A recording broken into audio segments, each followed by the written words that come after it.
Hello. Hello, welcome to FMC Book Club podcast. Yes, we're your FMCs. Hello. Happy day. Yeah, happy Saturday. How's it going? It's good. I've got my pup sleeping happily, warmly in a fluffy blanket next to me, and I'm excited to talk books. What about you? Super excited. Yeah, I laid out by the pool today. It's finally hot and not rainy. You Here. did? You laid out by the pool? Yeah, I was out there for like 3 hours. That sounds look at that base tan. I know. I needed it. I have resorted to spray tanning just purely because I have learned for myself that I didn't use to take care of my skin. I know you've been good at it. Like whenever you and I would go out lay on the sun, you were like good at taking care of your skin. But I was not. I abused the crap out of it. And so I've decided that I can enjoy the sunshine, but I typically try to do it with like a long sleeve or with lots of sunscreen. And then in order to be tan, I just don't have the dedication anymore. Just gonna spray tan it up. You know, whatever works. I mean, I am finding that everyone has their own like thing that helps them feel cute. Like I can cut my own hair, I can do my own lashes, like I can do all that stuff. But the skin tone is something where it's like if I'm pale, I just feel soggy. I don't know if that's the only way to describe it. I feel you, yeah. No, usually it takes me a couple tanning sessions outside to get to my healthy color. But it happens pretty quickly. Like it'll last the whole summer. That's I guess what it's like being beautiful and Filipino. Except I didn't used to sunburn, but now since I've gotten in my like You do? 20s, 30s, I sunburn. Yeah. So now I do make sure I have to use sunscreen. Yeah. But I will, as long as I have sunscreen, I will tan just fine. So I've always been odd in that I will, but they say it's a myth, but I swear that's what would happen with me, where I would go out, I would start tanning, I would get like, this is terrible, a base like burn. Mm-hmm. And once I got that first burn, then I could just lay out like little bits at a time and I would tan super fast and keep it for a long time. It's terrible. Yeah. So now I'm like, okay, I made all of my skin sacrifices beyond what's acceptable in the past. Mm-hmm. So I have no more leeway left. Yeah. So, but that was my belief, at least in my experience, was like, that's how my tan, and I was actually able to keep a tan. Yeah. But it's just not worth it anymore. I choose life. You know, as you get older, you gotta make these decisions. But it doesn't seem like a tough one to make. But it did. Hey, all you young folks, wear your sunscreen.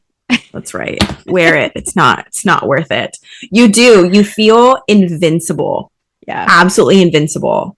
And then you're like, oh, shoot, I'm not the exception. Mm-hmm. Like I too will have like changes in my skin, and not everything is so effortless and easy for forever. It's not, unless you're Kim. I mean, no. Stop. It's downhill after 30, folks. But then you start a podcast with your best friend and you talk about books. It's like you're in your 20s all over again. Yeah. This was kind of what the 20s were like anyway. This is our midlife crisis. Yes, it is. But it's really I was known as I'm actually Irish, and I was the Irish goodbyer. I remember Jiggy would always look at me like days after we went out together or whatever, it'd be like, you did it again. I was like, I did what? He's like, you just leave, and you just leave early. We were not super good at the clubbing and the going out. Yeah. We should have started this then. We'd be just as dumb as we are now. It would be fine, I guess. We eventually did it. Yeah. Well, that was fun. Should we get started with our Didn't know we were going to talk about that. Should we get started with the question of the day? You said you got something for me. I'm so pumped. So. Oh, actually, wait. I want to start with some news. Oh, yeah. What's the news? I haven't shared with you yet. What's that? I'm so scared. Don't be scared. My brother and his wife are pregnant. Oh. No, you're gonna be an auntie. That's so exciting. I know. I'm so excited. Yeah, baby's due in December. So oh, I got goosebumps. I know. I'm gonna be making quite a few trips home now, and that probably means I'll have to move home within the next 2 years because there's no way that baby's growing up without me. No, so you got to be at least like just an easier distance. Yeah. I mean, I can't because I can. Oh, go ahead. No, I was gonna say I can't do a twice per year situation, especially when that child starts to remember things and know who's around and stuff. So, I mean, here's the thing: you could, no judgment to the aunties and uncles out there who do only get to do the once or twice yearly. But I hate to say it, but like my niece is now almost 2 years old. Like we're getting there. Feels like she arrived on Earth yesterday. That whole thing where everyone's like, no, my niece is the best. I would absolutely walk head on into traffic for my niece. Head on. No, I wouldn't even hesitate. I'd be like, you have to do this for your niece. I'd be like, all right, where? Over there? Yeah. It is so much fun. They say this about like being a parent. So, and I don't know that, but like you find this new way of loving that you didn't know you had. And you're just like, oh my gosh. Yeah. I would do anything for you. And you have no idea. Like, right. So I'm so excited for you. Thank you. Yeah. Are they going to wait to find out and stuff? Not quite far along yet. So they'll find out who or what, boy or girl, end of June.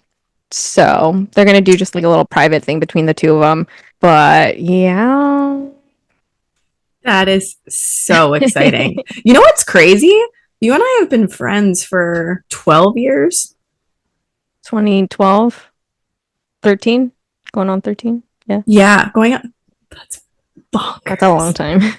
But in that time, have I met your brother? You've been to my house. I've been to your house, but it was just your parents. Oh, my brother wasn't living at home. Your brother wasn't there. Oh, interesting. I have never met him. He's your twin. He's my twin, yeah. Well, that means Ashley, Jiggy, and Sophia met. They met him at my party, but so they met. Yeah, yeah. Now they have. Oh crap! Whoops. That's funny. Yeah, that's so exciting. I'll be so pumped to hear just updates as they come. And yes, I agree. The like being closer will be great eventually because that time comes where like even if you don't FaceTime for a week, they're like a little bit less. Like my niece is like a little bit less like eyes light up. Open. Yeah. If it's like every couple days, eyes are open. And apparently she is constantly saying like every time she's talking to her mom and dad, she's like, Meme, hummus, Meme, Meme, like just keeps talking about me. But then you'll see she'll like stop talking about me as much. So it's like, got to be on baby's mind. Yeah. Out of sight, out of mind. So yeah, I mean, I think 2 years is a reasonable timeline to make my way back to California. So yeah. Oh, that's exciting. I'm so excited for you. I love that update. That's way better than talking about some, I don't know, celebrity drama crap or something. All right, question of the day. Don't kill me. What you got? I'm terrified. All right, Kim, you'll be okay. Boink, marry, kill. Rescind, Kai, Hazer. Zayden. Okay. Now, one quick clarifier. If you marry the person, obviously, typically that means you can boink. But is it exclusionary? Is it just no, you get everything. You can. Okay, that's what I always thought, but I was like, well, that kind of makes it easier, don't you think? Well, that does make it easy. So boink, marry, kill. And this is going to I changed the terminology of this. This is going to sound so bad, but because Powerless is YA, I don't know how Kai boinks. Okay, fair. Fair. And I haven't read Fearless. We haven't read Fearless, so I don't. Yeah. And I mean, it's YA, so clearly, I don't think they go that far. But I might have to kill Kai just because of that. Just 'cause I Okay. don't know. Okay. Just because it feels a little creepy at this point. Yeah, 'cause he's so young. Fair. Fair. That's actually a hard one because Zayden's my number one still, forever and ever. But are we talking like Red Eye Venom Zayden? Which version? Yeah. Spoiler alert. Spoiler alert. Which version? Which version are you getting? Yeah. Oh, so you're basically saying, again, if you have not read all of up to through the third book of Fourth Wing, earmuffs. We need to put in that like image of Vince Vaughn telling the little kid earmuffs from like old school. Yeah. Earmuffs. Yeah, you're asking if it's going to be the version of him where he's venom and potentially able to kill you, or if he's just Zayden. You gotta take it all. I want to make it hard for you. You gotta take it all. It's Zayden at any point throughout. Okay, here's the thing. Zayden's my number one, okay? Yes, we know. Regardless. We know. Forever and ever and ever and ever. In the books. Uh-huh. And you haven't read Akatar yet. But Rhysand is a very good husband. Okay. So this is all I'm gonna go by. Oh my gosh, do I have to tell on you? And we all know Zayden is a great boinker. This is not how I thought this was gonna go. So I'm just gonna no, I'd marry Zayden. Wow. We were going down a path and then we went Uno reverse. I can't. I saw the betrayal in your eyes. I did. I was trying to go logically, but my heart couldn't do it. Yeah. I mean, what is it? What is it about Zayden that made you pull an Uno reverse when you said Rhysand is a good husband? Well, now Zayden's a husband. Oh, yeah. Spoiler alert. Yeah, well, this entire episode's a spoiler alert for Fourth Wing because we've not gotten over it. We just don't know how Zayden is as a husband, but we all know how much he loves Violet. So I've also been removed from Rhysand for a little while, so I was about to have to call Zayden. That was very difficult. What about you? You haven't read. Yeah, you'd have to give me others. Who do you know? Let's go from the recent. Yeah, it would be like it would be Fourth Wing, it'd be Powerless, it would be Cross, but yeah, Cross. Cross. I'm trying to even think. I've been reading so many books recently and I just can't. You started Throne of Glass? No, I haven't. Oh, you started Quicksilver though. I did. How far are you? I'm probably not far enough for it to become really competitive. You know, I met Death. Did you meet Kingfisher? Yes. Okay. You should have put Kingfisher in that. He was fourth on your boyfriend's list. He was. But okay. He was. But I need to reread it. How would that change? I'm excited to reread it, actually. So I read that right after I finished Iron Flame. Okay. Sorry, keep going. Wait, what? What was that? I read Fourth Wing and Iron Flame the first time and needed a fix. Quicksilver came, met Kingfisher, loved him also. Same spicy level-ish as Zayden, but I'm starting to like, it's been a while since I've read it because since then I've reread Fourth Wing, Iron Flame, and Onyx Storm. So Kingfisher has sort of disappeared in my, I just knew I loved him, but he's starting to be a little fuzzy for me. So I honestly couldn't really. I'd love to reread it again with with the audiobook because I didn't read it with the audiobook the first time and reassess. Okay. Okay. We'll have to check back in on that. Yeah, what were you gonna say? I'm gonna do something super stupid. So I was going to edit it to be a wild card. So do it again, but do it with Zayden, Resend, and the author of Red Rising, Pierce Brown. Pierce Brown, if you're listening to this, Pierce Brown, if you're listening, we would love to interview. Also, we have a position of boyfriend available for you. I would marry you in a heartbeat. Just kidding. Nix that. Boyfriend is closed. It's only husband. It is only for husband. Yeah. Remember I told you I needed to redo my boyfriend list to be realistic boyfriends? Yeah. Like, real. And yeah, I mean, Pierce Brown, real, period. Yeah. So that list is just Pierce Brown. Do we know anything about him? No. Did I show him he lives in Colorado. And he doesn't appear to be married. So this is a formal pitch. Pitch. We got to tag. We know nothing about you, but we have seen your face, and Kim read your book. I'm reading it soon. I did. So those are his qualifiers. His face. Real. Human. Real life. Can technically talk to. Oh my god. Well, that was a blast. I was happy to spring that question on you. Yeah, that was making me sweat a little bit, but I think the right man prevailed. Yes. I think we answered that question well.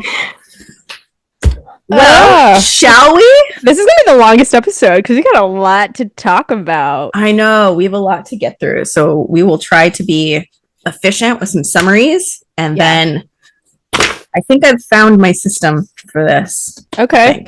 So. Yeah, I feel like we're definitely in the meat of the book. Like, yeah, there's so much that happened. So we're covering 31 through 40 this episode. This was I've said this every time. This patch of chapters was so much fun that I could show the receipts of me texting you and being like, please let me read forward. Read right now. Read now. I need your thoughts. Like, you peer pressured me into reading it then and there. I know, I'm sorry. And it was approximately an hour and a half after we recorded the last one. So yeah. My bad. But it was good. When it's good, it's good. It's so good. All right. Well, chapter 31. So in this one, it was longer. And really what I have for this is gets on horse. Love. Then we got a little bit of background on why they were bowing to her, that the healers were bowing to her as they were helping her out. They talked about previous light wielder. I talked a little bit about is it Jorgen? I'm pronouncing it in my head. It's Jorgen. Oh, that's good. Yeah. Yeah. Okay. I mean, and Sven. Yeah, Sven. And just the idea that she's drawn to the earth. And that's where she's getting her power from. And she was depleted of that on the water. That's really all I had for this chapter. Yeah. I mean, the big thing, Jovi is a light wielder. Yeah. What does that mean? What was your initial, when I was like, oh, you're a light wielder? What did you think? I said, what does that mean? Like, what do you do with the light? You can, you're a fucking human flashlight.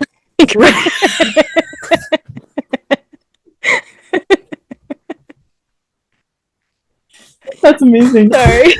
Oh gosh. But cool party trick. I mean, she clearly burned through her clothes and shit. So more like a fire. I mean, in this case, or they talked about elements, right? So I guess light is an element for them. But yeah, no, that was kind of my main question. Like, what does the light do? Yeah, I asked that question because my initial thought was Oh. That's it.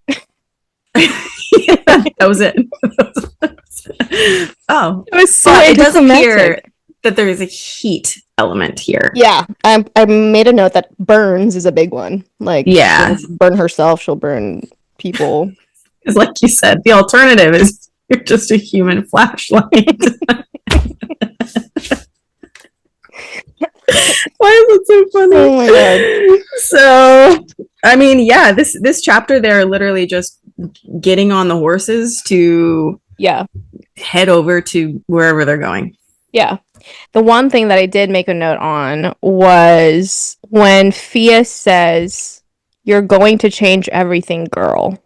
Yeah. And Bryn or Jovi says it sounds more like a threat than a promise. Mm-hmm. I was like, ooh, a threat? Like that's a bad thing? That's going to turn into something. It is. We don't know what to make of it yet. Mm-hmm. I do agree. I underlined that also. Because there was also the line that he said to her at one point. I can't remember if it's already passed or if it's in the chapters we're going to talk about. But actually, I think it's in this one where Acker expresses that he thinks that she's going to bring peace to Kenta. And so I thought that was like an interesting parallel or contrast, I guess is a better word, because she is kind of saying this almost ominous, like basically the way I interpreted that was you're going to kind of ruin everything, or at least you're going to cause some stuff before it snaps into whatever place. And then he's saying, I think you're going to bring peace. And I was like, interesting that we've got these different perspectives. Yeah. But also keeping in mind that a lot of what I underlined in this was your question the last time we talked was why are they bowing to her? And so like learning that they're sort of like they almost think religiously about her and her abilities and all that. And so given that they in a way sort of worship her, but they're also saying these ominous things about her. I don't know how to make sense of these pieces. I think, I mean, knowing, well, yes, so she has this amazing power, right? They're bowing to her because she's from Mother Nature or whatever. I think the fact that the last light wielder was horrible in what they talked about, right?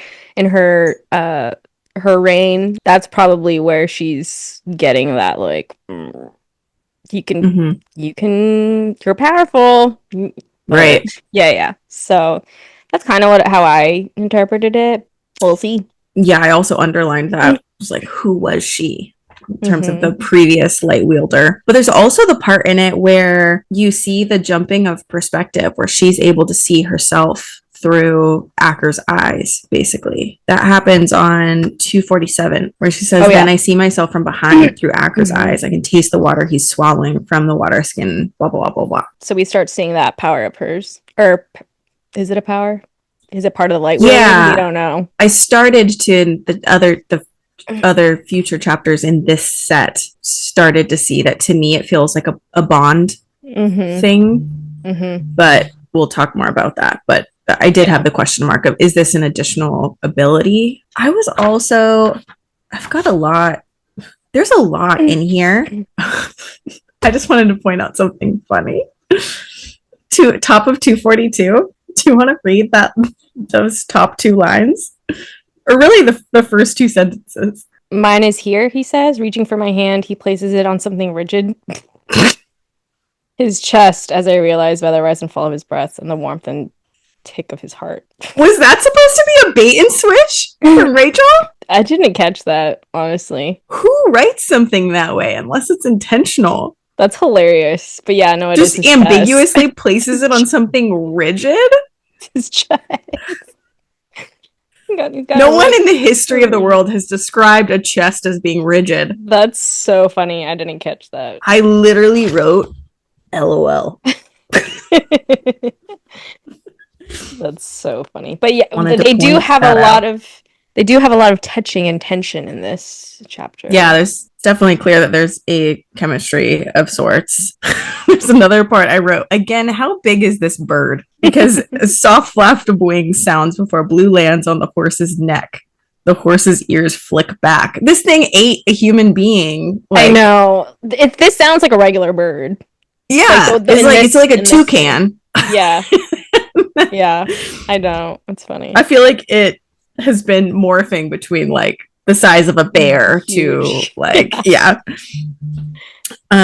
to see if there was anything else. I don't know. Did you have anything else that stood out to you in here? Not really. Just that, Acker's now trying to help Jovi manage her powers by like and touching her, and apparently he has this obsession with is it right here, the neck and the shoulder, like this like weird spot. That's a really good point. It's a very specific spot.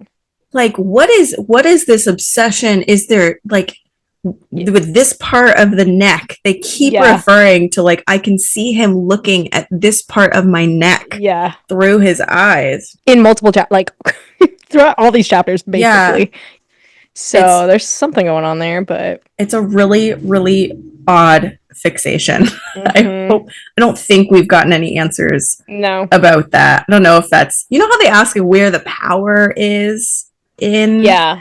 Maybe that's where hers is, but what a weird but he knows her, like he's the one that's obsessed with that part of her. Like she doesn't seem to really understand why.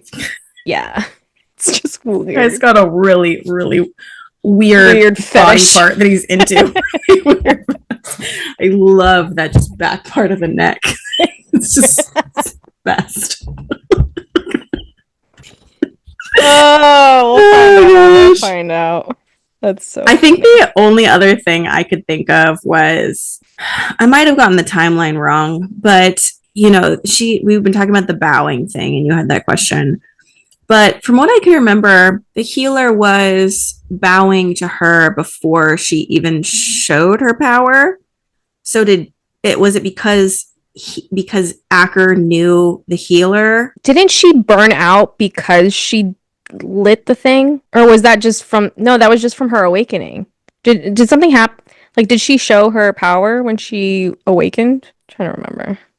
I can't remember, but I at least want to put I thought the timing of that was, I wanted to put it out there because I thought the timing was interesting. It's like, when did they know that she wielded light versus when they told her is what I wrote. Well, she was the one that told her she was a light wielder. So pretty sure, the burning when she burned off her clothes, which was before she was healed. I'm good with it. I might be making something out of nothing. Yeah, because Fia's the one that told her she was. So she saw it somehow. Yeah, okay, cool. I'll move fast. It must not be anything. That was 32. Chapter 31, 32. Takeaways. In this chapter, so they've been traveling for weeks. Just the two of them. Sven and Jorgen went away. Did they both go away? I thought Jorgen was still there. Jorgen was there for like a hot second and then dipped out. Yeah. So this is the chapter that Acker finds out that Jovi's able to see inside his head. At least he tells her. And this is a big one. Do you want to see it? This is where I started screaming into my phone. Yeah. They get attacked like, you can't wait. Yeah, they get attacked by a panther, first of all, who happens to be Sven. Crazy. Who is a shifter of types. And so excited. It's Messer. Saved by Messer. Like shifts into a leopard after being blue. The freaking bird that we've been obsessed with this whole time. When I tell you, I just basically shit myself when I read this. I was so excited because I missed Messer. Yeah. And I wanted him to be part of this. And then he just ends up being the freaking hero in this chapter. For like all chapters that they've struggled and been in trouble. He was the hero. He saved him in the boat. Oh my gosh, like what cutie pie. I just want to love him and hug him and make sure he gets warm meals. Yeah. So they're saved by Messer, and then he and the panther fall into the dark forest, and they go after him because apparently you don't come back from the dark forest. So it was a very risque thing to do. But yeah, Messer, hilarious. I LOL'd at their reaction when he shifted because all they said was both of them curse at the same time. They cuss at the same time. And then Jovi goes, "Motherfucker, you've got to be kidding me." That made me like her even more. I fucking died. Both of them just curse because Messer lands on his feet. They cuss. Like motherfucker. I mean, I also really loved how all Jovi had to do was, they had that moment where Messer and Sven had both sort of fallen into the dark forest after they fought each other super hard and were like ripping each other apart. And then all Jovi had to do was say, I can't leave him. I need to go in after him. And Acker just said, okay. I loved that. Yeah. What if we don't come back? Then we both don't come back together. Yeah. That was super cool. It was quite romantic discussion. There was the big part too where when they're in the dark forest, she uses her light power unintentionally because they're like dying by these birds that are attacking them from overhead, right? That's kind of the picture that I got. That's the next chapter. Oh, that's right. It's the next one.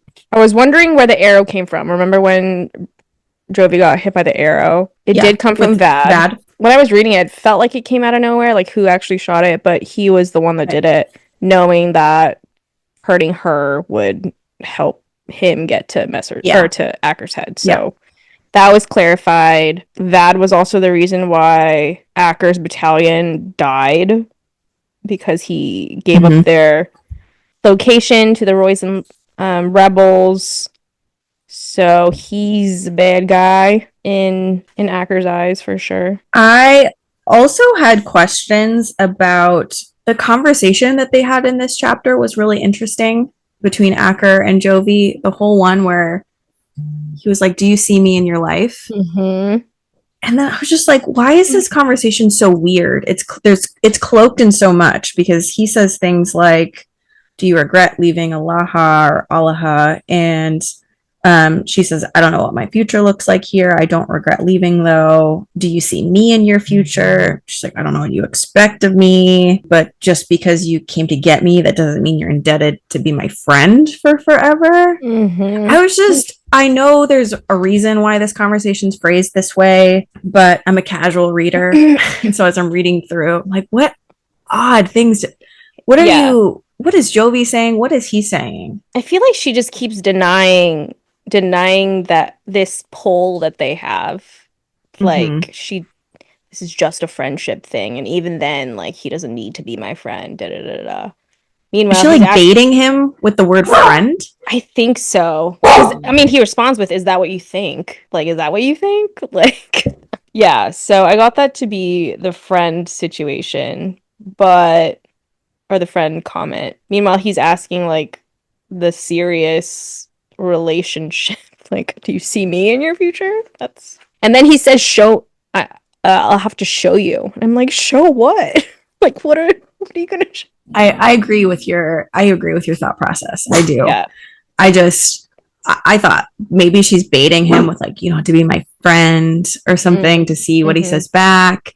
And I will say I did write on this page. I pray that I'm just making something out of nothing, because I have a tendency to do that apparently. But I wrote, if Acker is a bad guy, I will riot. That's funny you write that, because I wrote when he talked about going into the forest with her forever, I put, "That's so romantic. He can't be a bad guy."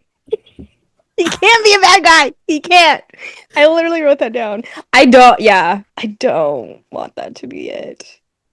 Like, if there's a twist here, don't let that leads to that, I will riot. I will be in the streets on my own with little picket signs, and people will be like, "Oh, is this for an issue that matters?" And I'll be like, "No, can't be the bad guy. Can't." Okay, I am glad to get your take on that. I really, really, really hope that I am wrong. Not that I think that's going to happen, but I am worried Mm-hmm. just a little bit. 10%. 10% worried. I mean, yeah, yeah, 10% for sure. Okay. You got 10% too? Mm, mine might be a little bit more, but like 20%. But I don't want it to Okay. be. I don't want it to Okay. be. Just So I freaked and you out. this is me after reading the chapters that we read. 20%. Yeah. 20. Yeah. Okay. So you're at 20. Okay. So big reveal. Messer is back.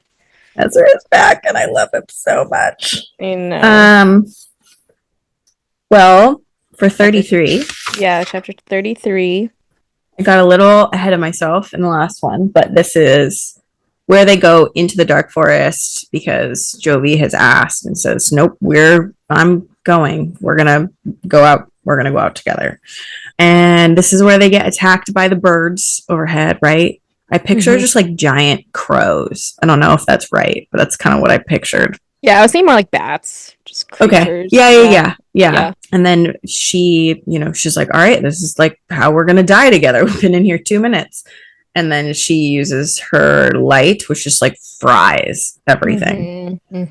Including the forest. So it's not only like the living sentient beings, it's also the forest around them. He kind of tells her to rein it in because apparently she liked the way that it felt and wanted to keep just decimating, which felt like was kind of a bit of a callback to the previous light wielder and how apparently she was terrifying. And then really they find Messer. It's got like they described it was like missing chunks out of them. Yeah, he was not in a good place. But then Acker picks him up and they ride and give him to a soldier on the other end of the forest. Kenta. And they end it with calling Acker Your Highness. What the fuck? Yeah. How did you feel when you read that? I was confused. I thought they were calling her Your Highness. And then I had to like go back. I read back. Yeah. What? Yeah. So that's a big reveal, one after the other. I mean, I really like this book. I just think it's great. I think it's so it's not unique in all of its tropes, but the way she does it is unique. She leaves you just constantly like, wait, what? Ooh, oh my gosh, wait, this? Huh? It's just consistently like little like hits of dopamine, you know? Yeah, for sure. I don't think I had a ton in this chapter beyond that. It was short and sweet. I had a question written. Did they answer this? Because again, I'm a passive reader and we're friends who are missing context. So who gets powers in this book? Like we've got Messer, like I don't mean quite literally which characters, but how are people afforded the opportunity to have powers? I thought it was everyone on land gets Is it everyone on land? something? It's just whether it's like your human flashlight versus like extremely powerful. Whether you're an elemental, because okay, Fia's a healer. I don't know what Jorgen is, but Sven is a animorph. Like he's a shifter. Jorgen's an illusionist. Oh, that's right. Their house or whatever. Yeah.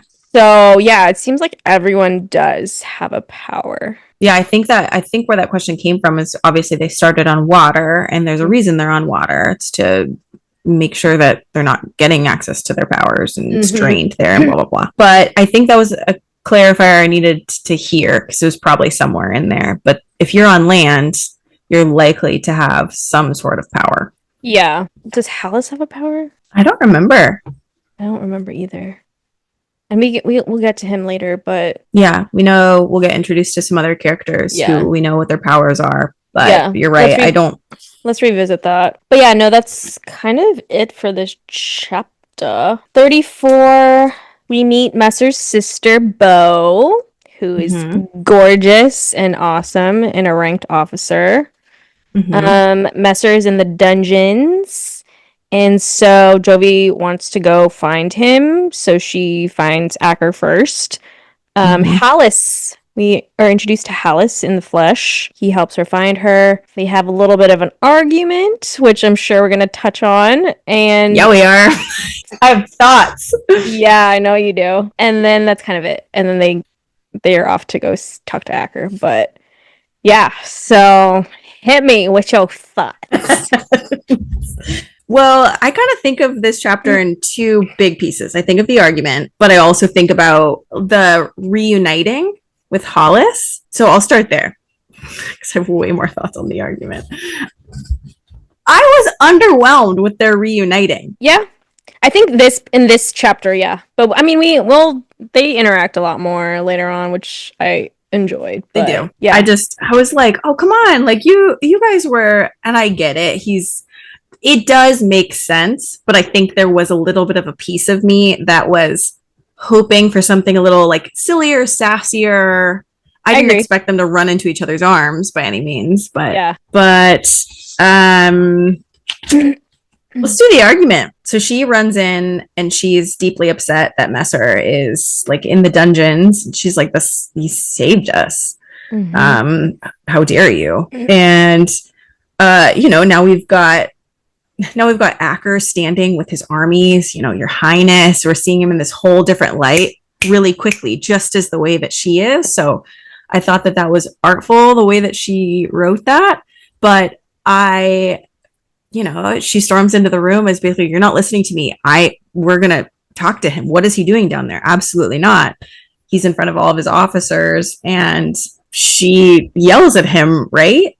And claps at him, so her light kind of sparks, and that makes his soldiers sort of become at attention, or whatever you call it, and he has to tell them, "Back off, she's not, it's okay." Yeah. And then they have the whole conversation at the end of it where everyone's kind of gone away, and he talks to her like, "Here's the situation," lays out the map, blah, blah, blah, and you fried the forest. And so now we have to redraw the maps because of what happened. And so and I understand he was explaining that this is a real serious situation. And so I can't have you coming in looking unhinged. Crazy. Yeah. I can't have you in here. And I can't have them thinking that I can't control you. And poor choice of words. You don't control me. I hated that because I think it's that disappointment when you're like, no, you're different. You're a different. Yeah, dude. That was your whole spiel on him. Oh my gosh. If he proves me wrong, I'll be so pissed. I need a really good track record in this area. It's so funny. I put how very un-Zayden-like of him. Yeah. I did not like it. And I'm wondering, why did Rachel put this poor choice of wording in? Like, I'm getting better at, I think, at least better than I used to be, which might be trash, but better than I used to be at paying attention to the intention. And the words being used. Right. Why is there a slip up? Is it just supposed to be us seeing the humanity of Acker where he's under pressure? Because then right after that, he like slams his hand on the table and yells, "God's damn it, Jovi." And I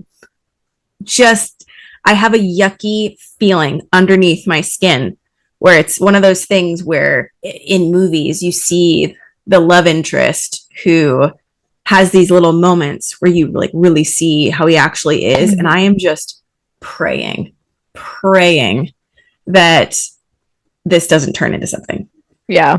I'm gonna be pissed if this slow burn ends up just being a fucking burn. I completely agree. And he also questions her in this chapter. He does and multiple chapters. I think it's in one of the later chapters, but are you like asking her, did you know Messer was here? Like here the whole time that he was a shifter? Right. I have concerns. I mean, he seems to believe her when she says no this time around. Yeah. So but he does keep asking her. Yeah. So I'm not fully convinced. This. Yeah. I'm not having a good time with that. Yeah, I don't like it either. So I mean, I'm scared. he can't be perfect. Yes, he can. That's why we have book boyfriends. He can't be perfect. He must. He must. He must. Yeah, but that was a big one. Big argument. Bo seems I really did. cool. Hollis. Bo. Oh, Bo. Yeah, Yeah. I like Bo. Yeah.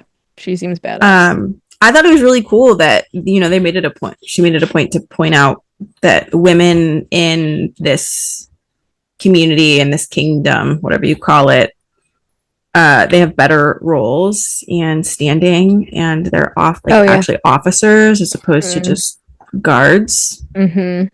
In freaking Allah, she was going to be on basically an HOA board for planned parties for the guard when she was married to Kai. So Right. that's an improvement. That's it Yeah. for that chapter for me, though. Me too. Okay. Moving on. 35. Chapter 35. So I also hated this. What do you mean? This was all Messer was hilarious in this chapter. He was, He was but so I funny. also, I mean, okay, so my summary of this chapter is that Bo goes in with them to talk to Messer, reads She's a bit of Messer. yeah, she's a able to tell truth or something. Well, we She find out reads- later it's more yeah. aura. Yeah. Yeah. But in this chapter, she's more able to just see if you're telling the truth or not. Yeah, it's a little bit of like a polygraph slash she is able to kind of read intentions a little bit. That was kind of my interpretation, but correct me if I'm wrong. But they go in to talk to him all together. Messer, they're having a conversation about how Messer was with them the whole journey and also knew about the persuasion that Kai was using on Jovi or then Bryn. That was rough. I thought it was so sweet how she has the foresight to be able to say, like, look, although I don't like it, I don't have a problem with it. I watched him get beat up by his dad constantly and I did nothing. That's forgiving. I wish I could be like that. That Messer was the squid. Yeah. What was the point of that? He kept their boat afloat, man. That's crazy. So apparently he was also the Eun, obviously he was blue. Apparently he was able to do or shift into those things because his dad had a book of pictures of these animals. Because otherwise these animals that he's shifting into like haven't been seen or anything like that. So kind of amazing. Yeah, as long as he can see a picture of it, he can become that thing. Yeah. So he's kept them alive more than once. Love him so much. Yeah. But the part of this, and then we need to go back to the beginning part of the chapter with the whole, I don't know, eyes thing. Yes. Is I wrote Acker ruthless. With Messer? What he does. Yeah, what he does to Messer. Why did you have to carve into him with no warning whatsoever? And his excuse is he didn't have a choice. But if he didn't have a choice, then you just going in and carving it into him was just ruthless. You were going to do it anyways. Why not say you have no choice? You either, like, your choice is die, which he didn't say, but like, if there is no choice, then the alternative is you die or you do this thing. You could have at least given a heads up, just searing pain. And I didn't like it. Am I too critical? No, it was a bit harsh. I'm also wondering just like what exactly it means, right? It said that, okay, there's only 4 other people that have this mark. If you get caught outside of Kenta, they're gonna torture you for information that you don't have. So how did he get the mark? I think it's okay that we say this here because it's not spoiling anything for the future chapters, but there's a moment where Jovi says that to him. So it's like you and 3 others, right? And I in that part of the book have it underlined saying who are the 3 others and why did they have it? Just like you just said. Why does Acker have one? I'm wondering if it was because remember he talked about his battalion dying but that was five of them. So the Oh numbers are yeah, it could have kind of been the whole off. VAD situation. Yeah. So Yeah. that's kind of what jogged my memory, but yeah, no, good Okay. point. And I mean, before we go to like the eyes piece, at least for me, it was I just wrote, I love Messer's resilience. That's what makes me love him. Mm-hmm. Is he's in this terrible situation. He just saved their lives. He's in a dungeon. He's being questioned. He just had a mark seared into his skin that means that if anyone finds him, they will torture him for information and kill him if he doesn't give him information he doesn't have. So it's basically you're captured, you're going to die if you Yeah. have this mark. Right. And he's joking about, could I get a hot meal? Yeah.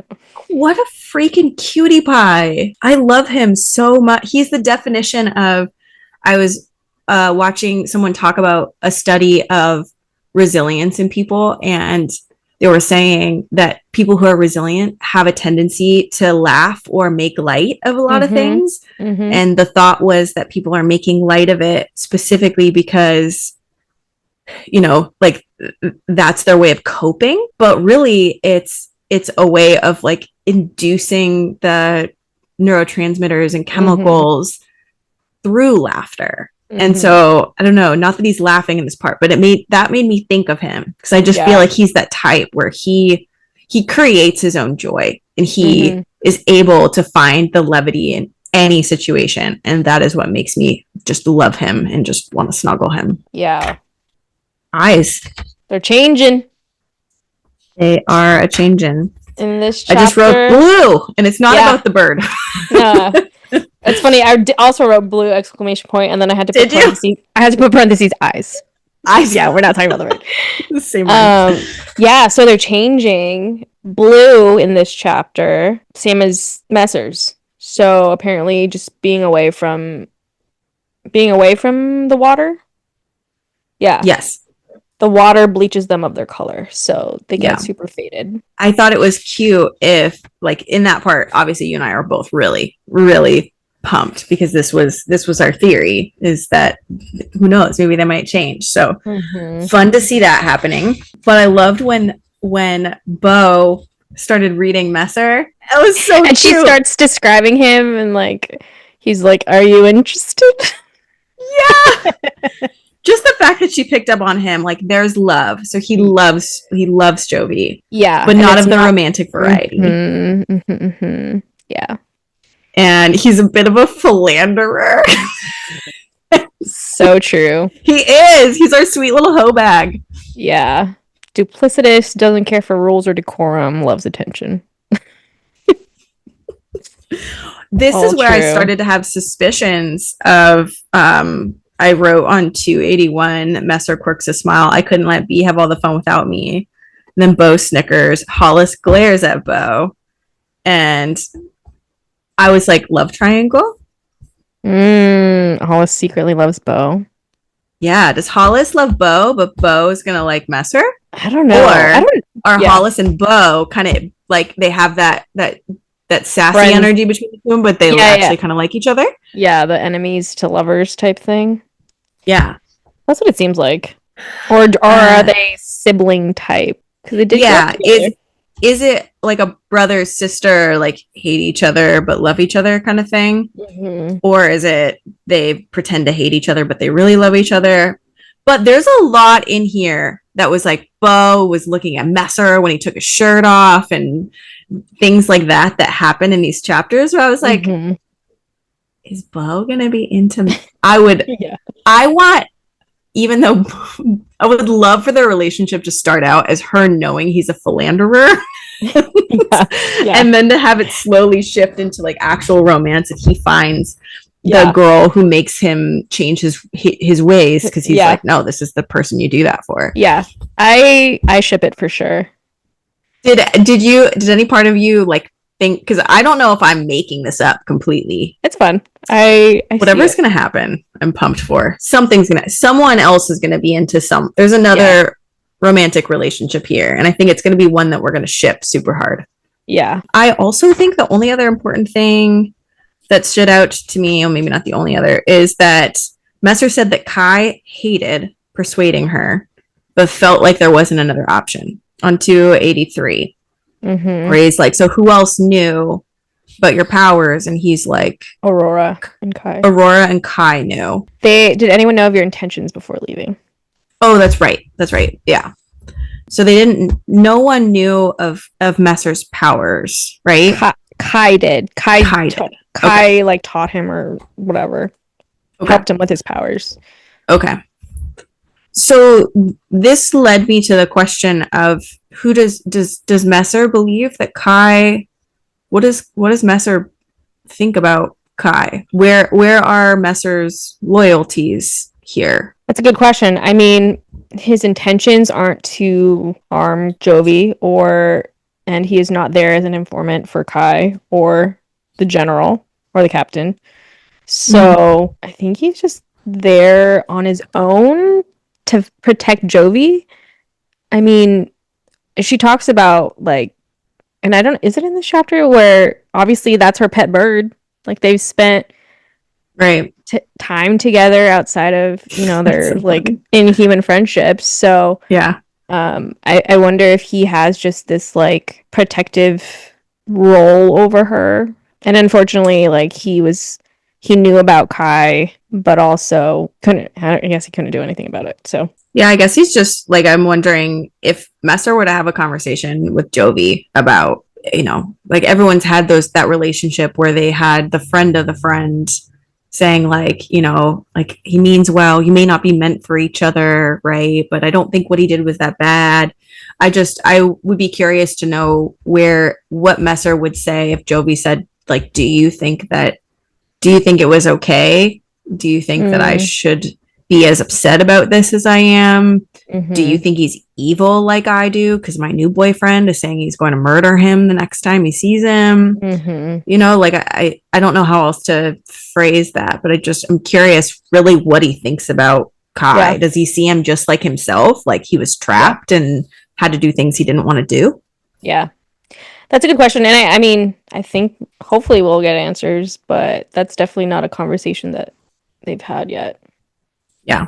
I don't know if Jovi's ready to hear that. But... yeah. I'm still nervous. I'm still very nervous. Very, very nervous. Yeah. And then it ends with like that moment where she's hugging Messer and then Acker and Bo are kind of looking, and Bo picks up on something and makes a look, and she's like, whatever that was, it ruffled Bo, and Bo doesn't appear to get ruffled by anything. So do you have any thoughts on what that was? She obviously sees something between them. I don't know what she saw in that moment, but something going on between the two of them. So that was it. There's something she says in a later chapter that I'll try to remind myself to come to. 36. Yes, chapter 36. So here is a big one. We find out that they're mates. My theory is correct. Yes, you were right. You said all along, fated mates. Fated mates. Turns out they can see into each other's minds, so it goes both ways. And this is a tether for mated bonds. But yeah, so good job, me. Good job, me. I mean, from the beginning, right? Like the fact that he can spot her, or they're able to like make eye contact, just like a common trope. That was kind of the giveaway for me. We find out here that her eye changes some more. Yeah, and they change. How does she describe them?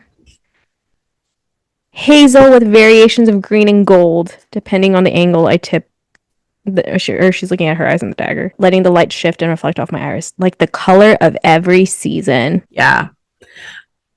So I was surprised by this moment because I love when we're right.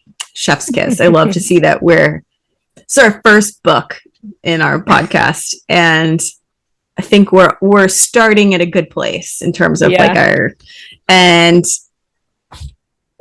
how did you see this moment unfold? I didn't quite I understood what was in the writing, but I was just like, I couldn't picture how it played out well. So it didn't start good because so she's assuming that they're going to sleep in the same room, on the same bed, right? And he like straight up denies her. And she says, like, of course, I'm so dumb. Like, this infatuation is one sided, all these things. And the note I put was sounded like my situation. Reading into stuff really quickly. Yeah.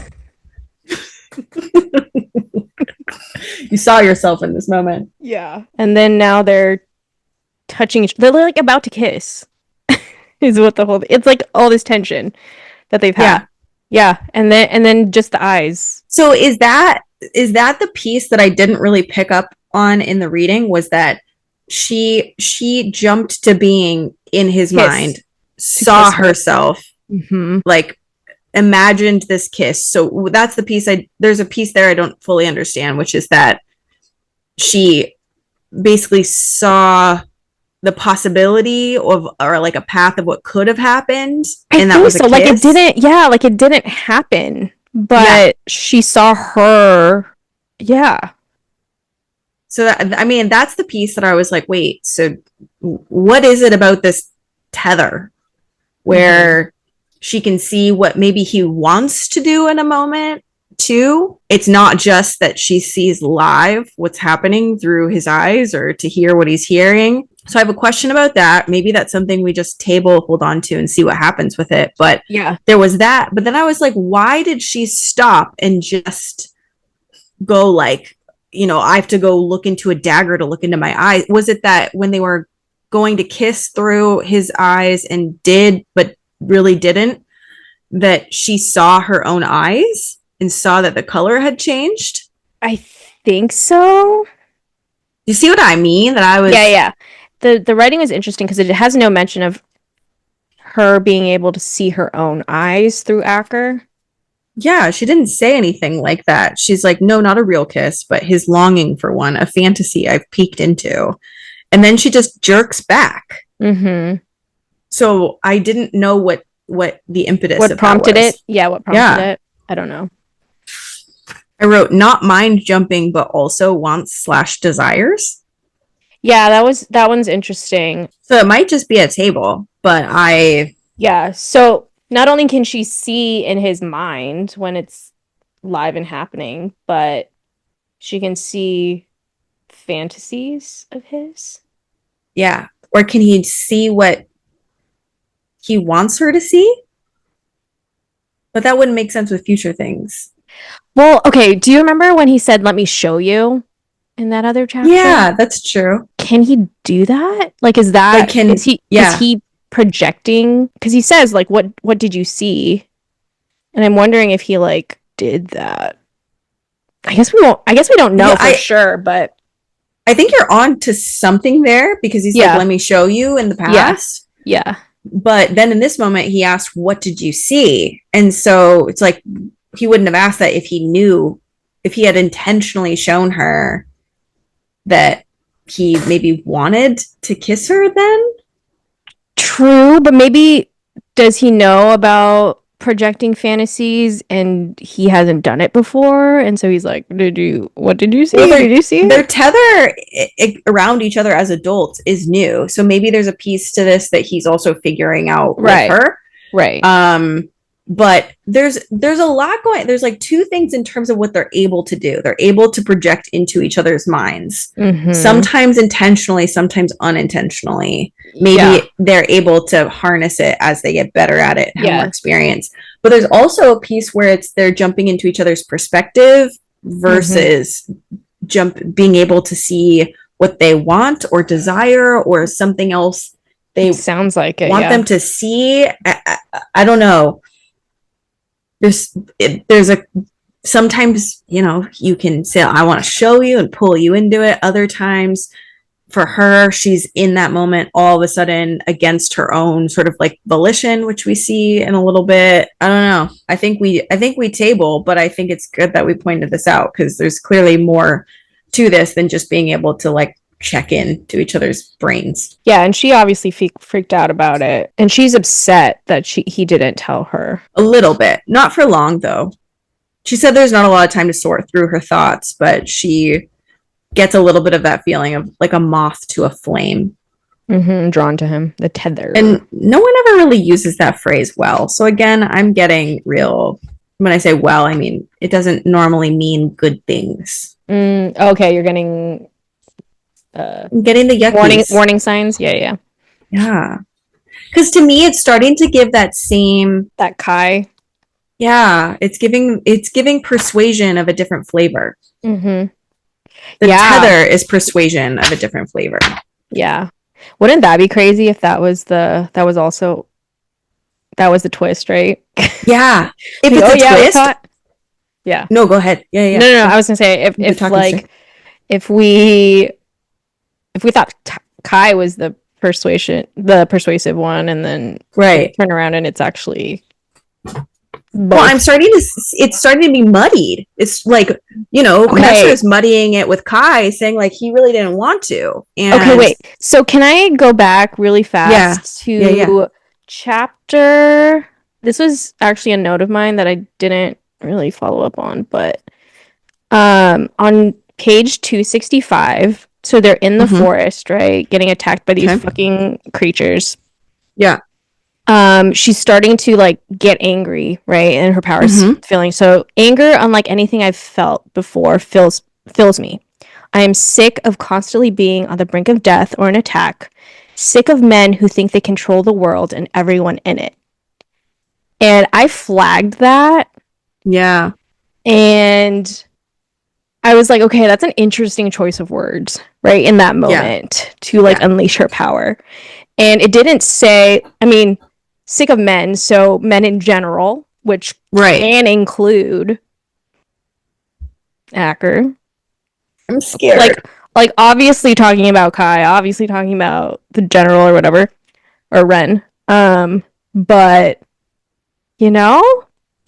But to your point, I'm with you because the only other prior to then Jovi or then Bryn finding out about Kai, there wasn't really anyone noteworthy that she felt like that was the case. Obviously, she's feeling like she's a girl kind of living in a man's world just like a little bit in terms of the guard and stuff. But beyond that, the only like major just like, of course, day-to-day societal stuff.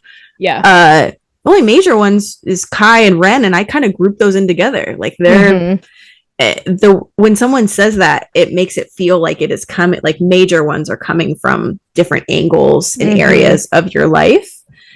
So I'm with you. I didn't pick up on that phrase, but I just thought it was an interesting choice of words and at a very like pivotal part of her power being unleashed. And so I'm like, okay, men who try to control her and everyone else. Yeah.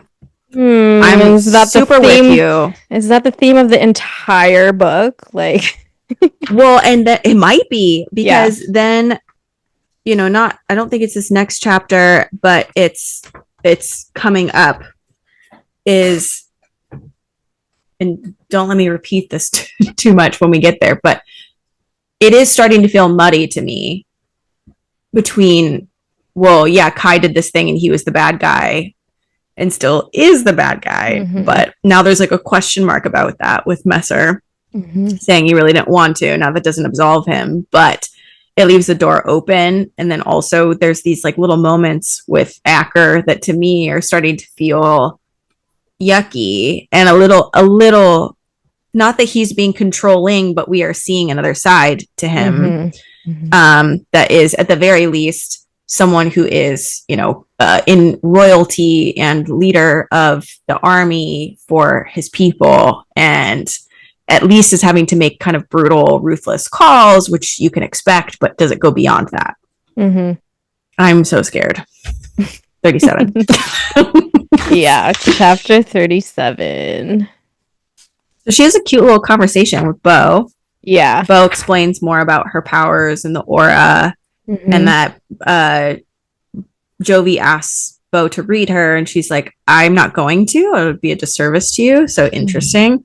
They're getting on horses together. No, wait, not yet. That's later.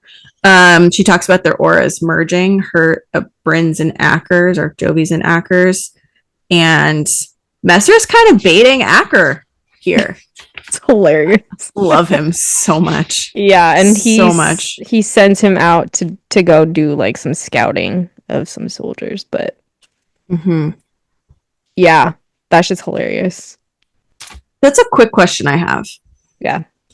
Is when Acker did the carving into Messer with the symbol, they said that it came from the Hearthstone, and it's the only known thing that's able to basically remove someone's power from them.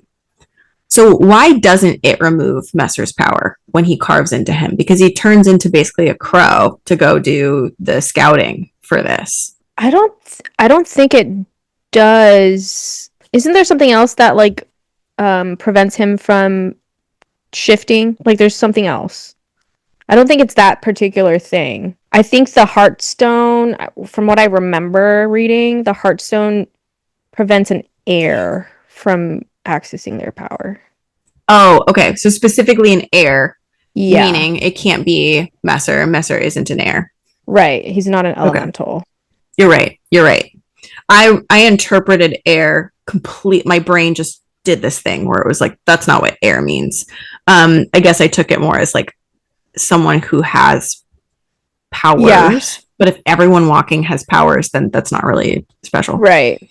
Yeah, no, I think he used the stone to carve the V. Like it singes, I guess, skin, but I don't think it does that exactly. Yeah, no, you're right. So Messer takes his shirt off. Love that whole scene. That part's so funny, man. Takes his pants off. He takes it all off and to go shift. Well, first he's telling so Acker's talking about what they need to do. They need to go scout because they need to figure out how many soldiers are coming, whatever. He's touching Bryn like, let me go. As he's like squeezing her. Yeah. I'll go. I'll help. Don't worry about me. Yeah. Like, squeeze her one more time. Just putting his hands on Jovi. Yeah. Bait. That's so amazing. I put Messer so messy. That's why he has his name. That's so amazing. Actually, we're gonna someday we'll somehow interview Rachel. We'll ask her if that was intentional because he's so freaking messy. I love him. So messy. He's hilarious. I literally at the part on 304, where careful to keep my eyes above his chest, I glare at him. Not funny. The stripping or the joke about his possible future demise. On the contrary, Bo says, smiling from ear to ear, I find him rather hilarious. Yeah. I put hearts next to that, lining up with at least my hope. I don't know that it's a theory, but my hope is that Bo and Messer become a sweet little item. Yeah. He's growing on her. I love him so much. He's so funny.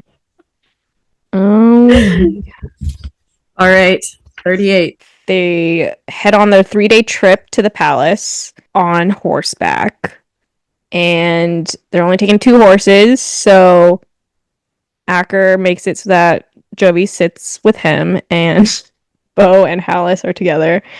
They argue the entire time. Acker and Jovi talk about their bond a little bit. It rains a lot. That's kind of it. Yeah. I mean, yeah, he gets the whole like... There's a lot of flirting in this. Lots of flirting. And the point that to me stood out the most in this chapter goes back to my worries that there's too much overlap now between Kai and Acker, depending on their motivations. Their motivations might be the key difference that separates them. Mm-hmm. But paragraph on 313, where she says, we fall into silence, letting The buzzing of bees and looming flowers create a cocoon around us. There's so much unsaid, but none of it feels important right now. I can't recall the last time I felt more at peace. But there's a small voice trying to break through the haze, trying to remind me of all he's withheld from me, but I shove it away. I wrote, it's a new form of seduction/persuasion. Or at the very least, there's a message in this book that there's a very fine line between the things that people do for you out of love versus things that people will do seemingly for you to control you. So I don't know which one it is yet, but to me, there's this thing where her tether to him and her seeming like love for him, which she hasn't admitted yet, has a lot of similarities to the pull that she felt to Kai. I hope I'm wrong. I hope I'm making something out of nothing. Yeah. And I mean, we kind of missed talking about this in the last chapter, but Bo does talk about bonds just being bonds, right? That you can ignore them. I wonder if Bryn's struggling with that. Yeah, there's this really strong feelings, but considering what he has withheld, trying to keep her distance a little bit, maybe. Well, and to your point, they talk about the history of matches and the difference among kingdoms and how they see them. So in Alaha, it is a lot more like, yeah, you choose, and that is, you know, a chosen match, whereas elsewhere it is this indescribable pull to each other, and it's not assigned by humans. It's like assigned by not literally the gods, but it's just like you're supposed to be. It's a lot more fated. So I thought it was interesting they talked about that, but Bo talked about how bonds can be ignored. Yeah, it's kind of it for 38. The Hollis and Bo banter's hilarious too. And Acker did talk about how they've been this way since they were young. So I wonder if it's like a brother sister. I'm nervous. I want to not be nervous anymore. No, I want to be nervous. I want to love Acker. Yeah. I need to be wrong. I need to be wrong. Have we been wrong yet? Not proven yet. Wrong. Right? Yeah. We've been pretty. We might have. We've been pretty on point. Yeah. Well, we're taking the clues and we're putting them together. We're not doing bad so far. All right, chapter 39. 39. Well, crap. Another big surprise. Yeah, basically, the gist of this chapter is that she unintentionally jumps into Acker's brain while she's laying asleep on the other side with Bo, right? So this one's different. She threw her mind elsewhere. Like she's out of his body. So I'm glad you're saying this, because you say what you gathered from it, because everyone was talking about it like it was different, but I was like, I don't fully understand how it's different. Yeah, so she's seeing Acker and Hollis talking about her from elsewhere. Like she threw her mind elsewhere. So it was not okay. Yeah, that makes total sense, because in the past she's been jumping into Acker's mind, but now she's just like third wheeling it wherever, like from a tree. Yeah, which is scary because now this goes beyond the bond. Yeah, this is not the tether. Yeah. Which, if we went back, I have proof in my book. I have bond or ability written in question marks. But until you clarified that right now, I was like, no, clearly I was making something. But she, as you just clarified, she jumps elsewhere, is watching Acker and Hollis have a conversation. And in that conversation, it's really vague and weird until they basically say your betrothal to the Princess of Stru. Oh. Versus the Princess of Melee. Yes. And they all freak out because they somehow see what she just did, what Jovi just did. And while they're freaking out about that, she's freaking out about what she caught them saying. Mm-hmm. And Hollis is all, that whole time prior to knowing that Jovi did this, trying to say, tell her before we get there. And he's like, no. And so I've got a lot of questions in here, but that's the gist of the chapter. And I mean, only other thing, I guess, is that Acker pulls her in to kiss him. Yeah, they finally kiss. And it's which like is she can feel everything merging in. Yeah. Merging is so weird, but that's how they use it. And I wrote, hate this. Oh, no. I love this book, but I hate how Acker's doing some things right now, and I'm scared. But that's the gist of that chapter. What thoughts? Yeah, no, I mean, the kiss, I'm like, okay. He kisses her, and she's pushing him away, and he, like, goes in even further. And then she feels the tingles or whatever, the merging. And then, again, pushes him away and is like, I don't trust you. Yeah. So, kind of ew, actually. Hated that. Hated that. That's harassment, actually man. The first time they've kissed, correct? Yes. Yeah. I would absolutely be so pissed off. This reminds me of being at the market and Kai drops the I love you. This is just fair. Yeah, no, that wasn't romantic, and that wasn't appropriate. It was it's giving desperate. It's giving I'm about to lose her. Let me connect this bond for real so that she feels it. Yep. Yeah, I hate that. Well, so I had questions here. So, like, why is he saying things like Hollis says, "Don't feed me that bullshit"? She's proven to be plenty capable of handling herself. Yes, she is capable of handling herself. But what is he referring to? You know better than most how cruel the court can be. Oh. Like, what are they talking about is going to happen when she gets there? Yeah, we don't know. We don't know what this court is. We don't know who's involved. Fair question. We just don't know. Okay. But apparently it sounds cutthroat. And, then he gives the information about being betrothed to the Princess of Stru since he was 13.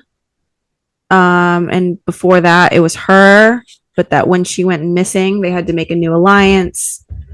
She has questions about, like, whose army is bigger.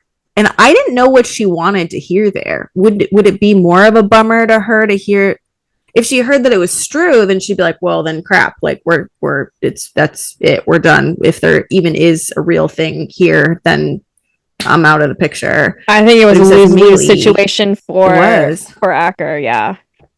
Because now it's a convenience thing, right? Like, she has the bigger army, so of course he's going to try to push for this. Yeah, it was a lose-lose. And when are you expected to marry? By the end of summer. Mm-hmm. So, of course, we can't. This is fantasy reads, people. We cannot have timelines that go on for years. Everything must happen tomorrow. Everything. The other point I noted was, she's talking about how he's probably trying to make the Princess of Stru fall in love with him. Like, why would that be necessary if it's an alliance? Wait, did he try to make her fall in love with him? That's kind of my question, because I'm on 320 where she says, I don't know your customs. Did you court her? Mm-hmm.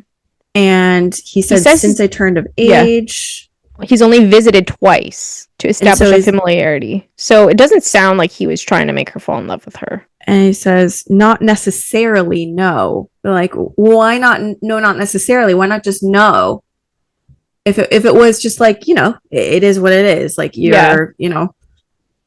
probably happens all the time among royalty and kingdoms and all that. So, but not necessarily either. Yeah, she said that. I forgot that.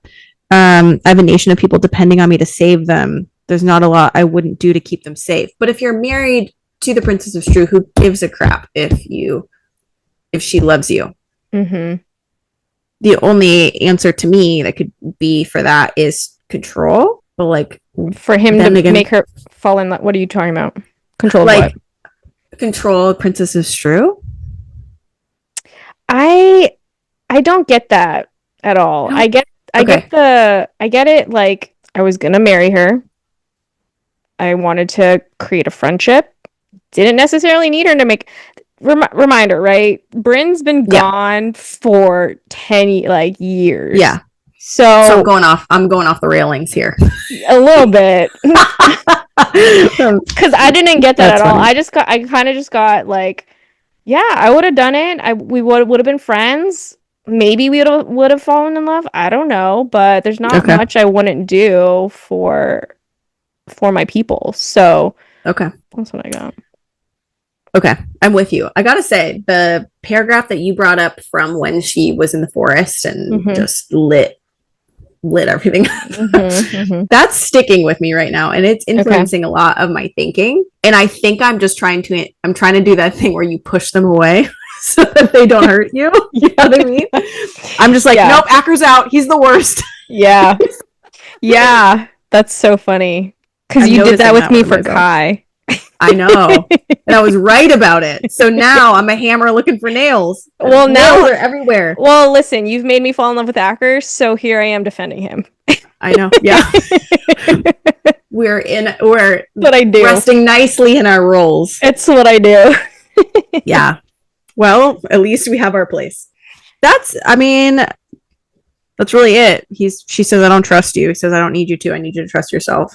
Yeah. Well, I like that answer. Been like, just look within yourself. You don't have to trust me. You trust your own gut. You trust your own heart. And you don't have to trust him. You just have to trust that what's happening is of your free will and not being controlled by Kai. So yeah, that's a good sign. It is. People try to control you. Don't typically tell you to try to trust your gut and your instincts. Yeah. They say like, trust me.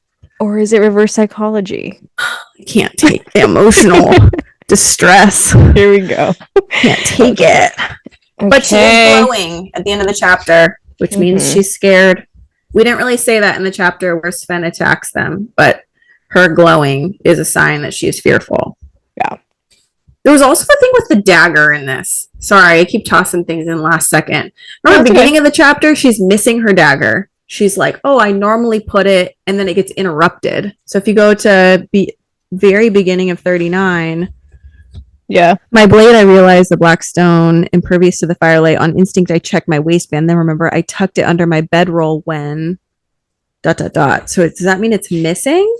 Or whatever. And then at the end of it, she's like, I think this is just her realizing she's not in her own body. Okay.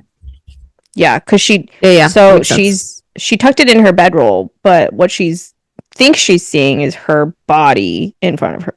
Yeah. When really she sees herself sleeping on the other side. I feel like Rachel's actually really good at planting these little things in these little moments that are also going to mean something, these little Easter eggs. For sure. Because even the line on 323 at the end, then he walks to the shelter and strips off his shirt, meaning Acker. He says something to Bo and she shakes her head. Like, these aren't lines that mean nothing. Then she calls her blade, knowing she'll sleep with it from now on. Yeah, I wonder what he says. We'll find out. Probably. Chapter 40. Last one, baby. Yep. It's a short one. Yeah. It's just a Hollis and Jovi discussion. Yeah, I mean, Jovi's hurt by Acker's accusations and the distrust, and so she rides with Hollis the rest of the way. And the end, the last sentence of what happens if the bonded couples aren't an end in a true love match. They end up destroying one another along with everyone else around them. Terrifying. This to me painted a picture of a friendship, and I want to believe that Hollis has really good intentions, but his loyalty is always going to be to Acker first. Yeah. And he defended Acker in this chapter. Yeah, that was kind of the piece that I was thinking about, was like, I'm now picturing this world where like she thought she was surrounded by friend, and now she's wondering if she's surrounded by foe. Mm-hmm. Because she, there was even a line where she was talking about Bo, where Acker said, "Well, call Bo over here, and she'll tell you my intentions." And she goes, "I can't fully trust Bo. I Mm-hmm. like Yeah. Bo. She's Your sister." sister. Yeah. Yeah. And then there's this moment with Hollis, and he's saying, "I may have said some things that could paint Acker in an unfair light." And I don't know, that just made me like, I want to believe him.